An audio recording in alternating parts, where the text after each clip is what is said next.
On today's show, we'll be talking about women and wine. Hello, I'm Shannon Skinner, and this is Extraordinary Women TV.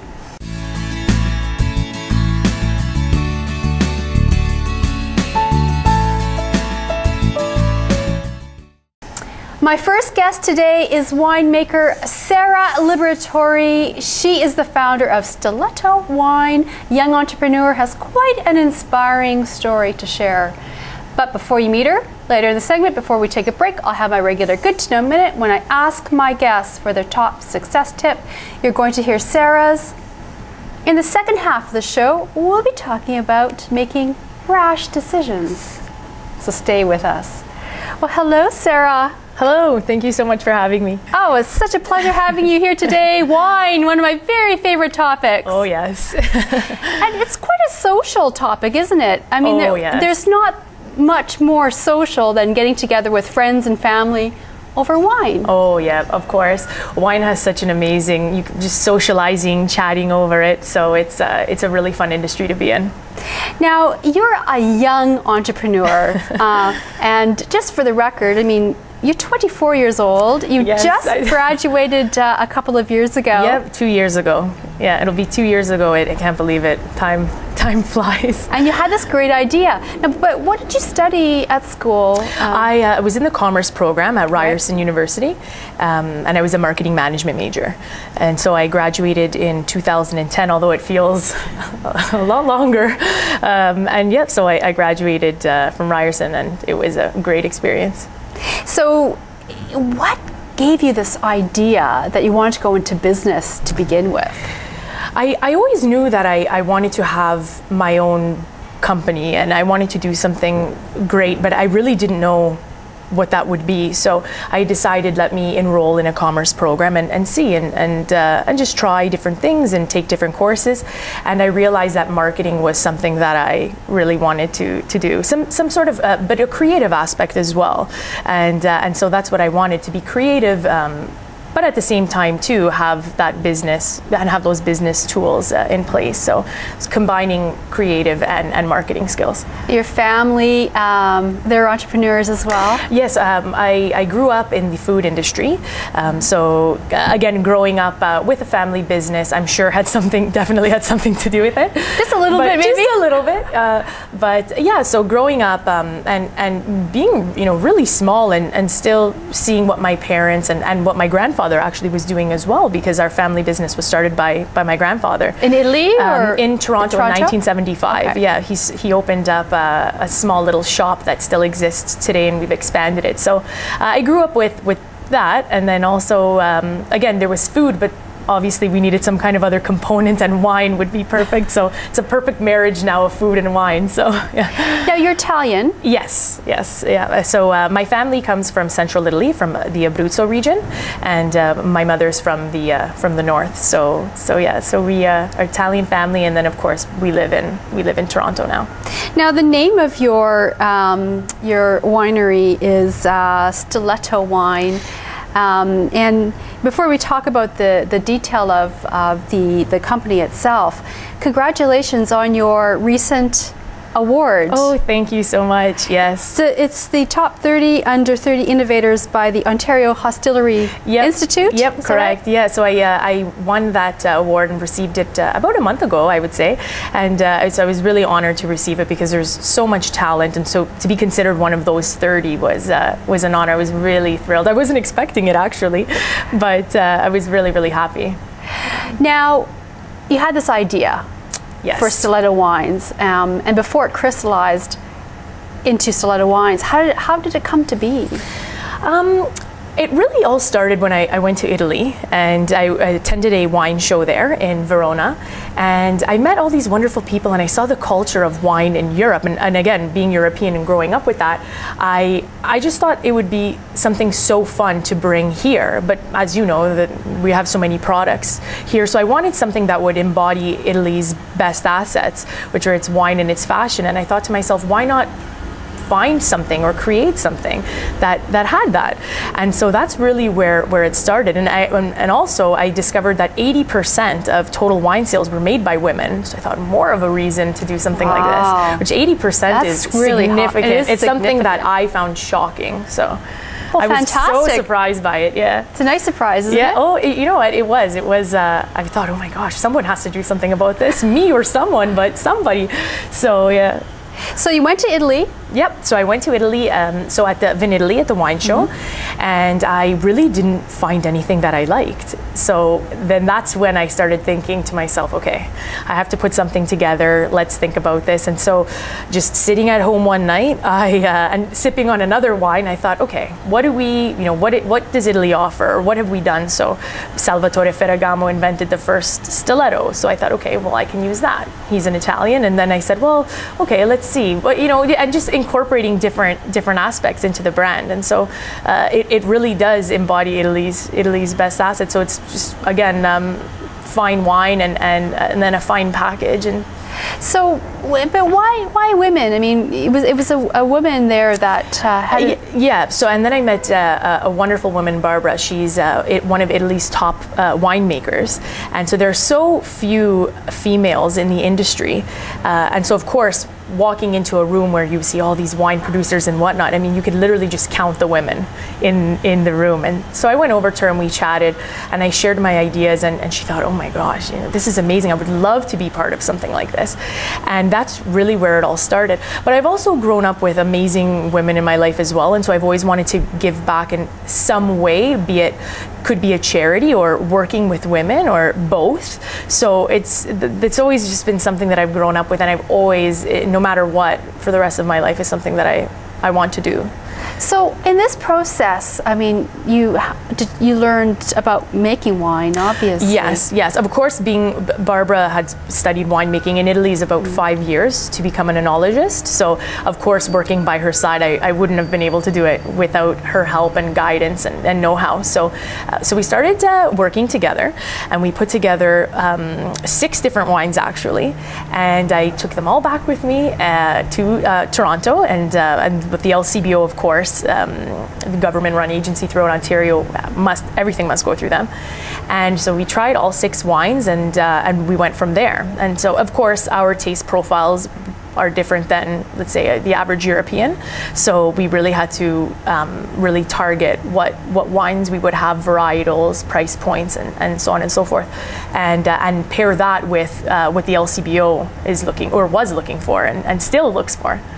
Yeah. So you had 6 wines. 6 wines, yes. And you pared it down. Yep. So how did you do that? Oh my gosh, what a tough. Well, it's interesting choices, because it goes through different panels, of course. So and tasting profiles and all of that fun stuff. So I took the wines to the LCBO, and that was no easy feat either, because again, the LCBO is having so many great wines that are presented to them. So really, what could I provide that would be different and compelling? And so that was my goal. So I took the wines over, and I just literally dropped them off, and had the LCBO's tasting panel tried the wines, and then contacted me and said, okay, this is something that we would consider, this is what we wouldn't consider. So I'm going to be honest, the first round was a simple no. We're not buying any of this. So you can imagine, after a year-long worth of work, completely just gone. So I thought to myself, oh no. And so that's why perseverance is so important, because I was just about to hang up my skates, or stilettos, I guess, and then I realized, no, try this again. So I had gone back to Italy again, met with Barbara, and commenced the whole journey again. And now here we are with the wine available at the LCBO. Now, congratulations to you, because I understand that it is very challenging to get a wine into the LCBO, and you did it. Oh, it's very difficult. Yeah, it's very difficult. Just simply because, again, like I said, with the LCBO, they have so many wines to try that are coming from all over the world. So really, what makes you stand out from the crowd? Why would they want to have the product and whatnot? And just having that price quality ratio is important, because people in Ontario, anywhere, for the most part, are quite educated on wine. So you really want to provide something that is great for a solid price. So it was something that wasn't easy at all. And you have a white wine and a red wine. Yes, so I have the white is an unoaked Chardonnay, yeah, and the red is a blend of Malbec Merlot. Okay, great. Yes. And we're going to actually take a quick break. Sure. And before we do, it's my good to know minute. And Sarah, I know you've got a great tip, so jump right in there. The best tip I can offer is do not be discouraged when you hear no. It's something that I dealt with, and you really have to persevere. So no doesn't mean not now. It could be later, but just persevere. And if you believe in yourself, you will succeed. Well, that's good to know. We're going to take a quick break, and when we come back, more with Sarah Liberatore, founder of Stiletto Wine. So stay where you are.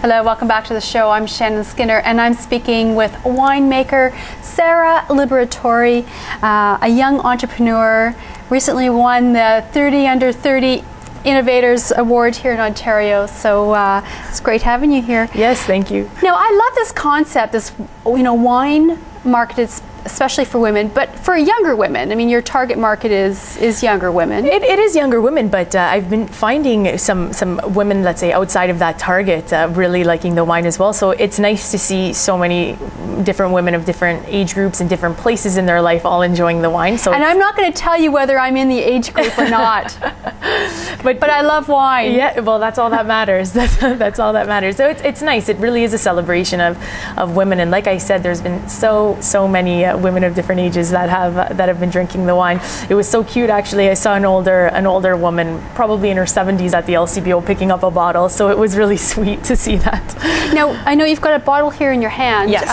I'm not sure what we're seeing exactly on the screen, but can we see it? Okay, great. Yeah. So let's just talk about the marketing. Yeah. And maybe what we can do is just maybe put that down. Yeah, absolutely. That's great. How do you market this wine? Well, to women. Marketing it to women? Yeah. Well, I think the best thing, the most compelling thing about this brand is starting from women working on the line of creating the wine down to the women up until the women drinking the wine. There's all women involved, and so marketing to them again is more of just celebrating, be it wherever you are in your life, from at work, after work, with family, friends. And so having something stylish, if you will, or fashion forward without cutting the quality is something that was very important to me. So a fun package, great package with a quality product is exactly what I have somehow established in this challenging market. And you had you were giving away scarves. Yep. Colorful, different there were variety these of scarves. Great sequin embellished scarves. Yeah. And I had them in different colors because we all don't like the same colors. So I had 5 different colors, and women just loved them. They were absolutely stunning. Do guys buy the wine too? Did you get comments? I see some men that will be purchasing it for their mothers, sisters, girlfriends, wives. So, and the scarves were great too. It was really nice to see the creativity. So I wear scarves all the time. So that was my intention to have these scarves. But some women use it as a table runner during the holiday seasons, especially because they're so glitzy and very sparkly, just like the cap here. So I've seen all different kinds of people buying the wine for gifts and hostess gifts and whatnot. And I know that you've got a really creative contest idea that you came up with. Yes, it's going to be very fun. We're launching, just recently we launched our Under the Cap campaign. So if you twist the cap and you see win, you'll win a pair of Christian Louboutin shoes. Oh, that's fantastic. Yeah, so it'll be very fun, and we are running that throughout the summer, and then we'll be running it again in fall. So it's very fun, and if you win, you're off to go with a great glass of wine and a great pair of shoes. Now, what do you do? Did you get a lot of men writing to you? I have. I've received quite a few emails from men that are either looking for the product for their wives, and I have some other men saying, well, are you going to make a wine for men now? So, I don't really know if I can do that. Steel-toed boots on. Exactly. You've got to do that. I've had that. I've received another one. You should make a wine with a hammer on it. And I thought, oh my goodness. You get all kinds of, I get all kinds of fun emails and interesting ideas that come my way. But what's nice is that I have seen men say, you know what, I'm trying to find this bottle. My wife really wants it, my girlfriend, my sister. And so just recently, actually, that happened. So I was trying to help a gentleman find a bottle for a female in his life. So it was nice. So Sarah, then what is your vision for yourself going forward? I really love what I do, and I'd like to continue, with the hopes, of course, of being available in more LCBO stores and hopefully in other markets, but also expanding and perhaps even having another brand down the road. And so that's something that's really on the horizon for me and part of my vision. I mean, other than trying to get the wine into the LCBO, which is a challenge for any winemaker. Yes. I mean, I hear the story quite a bit.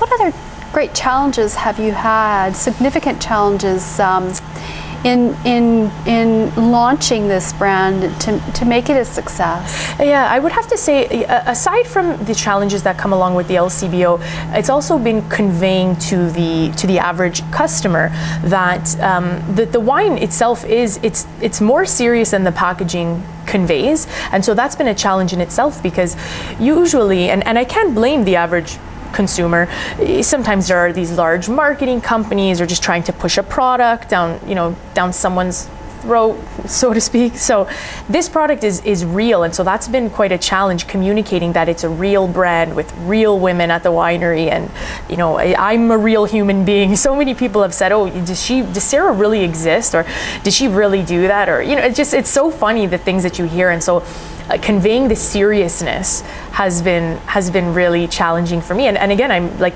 as you know, I'm 24. So when people hear 24, they think, like, what does she know? Or how could you have learned to have done this? Or who helped you? And that's what's really difficult, I have to say. Sometimes I feel like I should just say, I'm 40, and because I think with time and with age, who's gonna know? I think with age really comes. There's just, again, like I said, at 24, and I again, like I said, I don't blame the average person. They probably think, what does she know? So Sarah, for you, is this about women helping women? Absolutely, definitely. It really is. I'll never forget the very first bottles that ever came off the line. It was myself and just only women, and so we just looked at each other, and we didn't look that pretty, that's for sure. We were just working away full days, and it was just so nice to see after a long days of work. We were just all together, and it's nice to see, just to have fun and be together, and it's so interesting because at the winery you see, obviously we're preparing the wine and putting it together, but the difference of when it's just sitting, let's say, at an LCBO shelf, and so it's so nice to communicate that story, like these were in the hands of a single mother, or a woman that has so many wonderful things in her life and wants to give back, so she volunteers at the winery. So you really have different women that are working with this. And so I always like helping women wherever I can in any which way possible. So it definitely is about women helping women. What does success mean to you? I mean, how would you define it, or what does it look like as a young 24-year-old entrepreneur? I think, that's always been a difficult question for me to answer. Success to me may not be really what you make out of it. It's all about what you feel. And so for me, success to me already is what I've accomplished so far. Just knowing that just a goal, a belief, a dream, and turning that into a reality in itself is success. So it's just always so nice to see that the thought that you had actually materializes. And so that's what success is to me. And I'm wondering and thinking, okay, what's next? But I think that in itself is when you're on the path to discovering your goals and whatnot. So why should people buy your wine?